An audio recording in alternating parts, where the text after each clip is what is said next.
Too much of a good thing is, well, I don't know. You be the judge. All this rain we've been getting recently could put your yard at risk for fungus. Jeremy Johnson from Johnson's Garden Center is here with details on how to get rid of the fungi.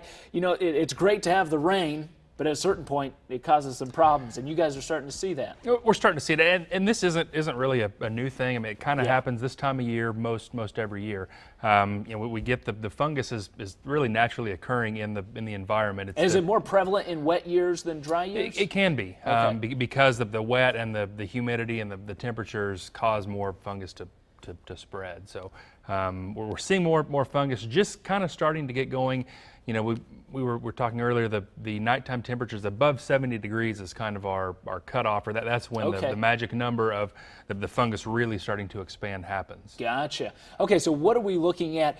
If you're starting to see it, what are you looking for in your yard? Looking for brown spots in the turf, if we're looking at turf fungus. And you know, this can be kind of tricky as we're starting to heat up. We've been relatively wet to this point, so the grass hasn't had to search for water, so you know it can kind of trick us if we're getting some dry spots in the lawn also. But you're looking for basically small spots that are going to start, you know, maybe a $50 size, and they'll just expand, get bigger and bigger, and you know, you put water on it and it keeps getting bigger. That's when we kind of know it's all right. So fungus. if that sounds familiar, what are we looking at to treat it? Well, looking at a couple things. I've got a liquid, which is a liquid systemic fungicide that the grass is going to take that up and then going to have some protection there. Also have it in the F-stop, which is a granular fungicide. I like these two because if you've had problems in the past, we can put them down now at about half the rate of the curative. So if you've got an area that you're concerned with, these are a great thing to put down now as we're getting into the proper temperatures. So a little prevention there as well. Right, yeah, and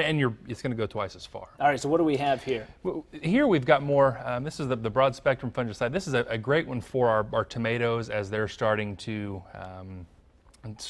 get some fungus from the water splashing up to the bottom of the plant. So works very well on edibles. Next to that is the neem oil. It's actually kind of a 3-in-1 product. You want to use this early in the morning or late in the day because it doesn't like the hot temperatures, but that can be very effective.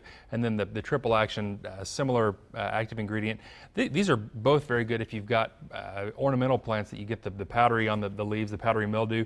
There's not really a fungicide that's more effective than the neem oil. All right, thank you so much for the information.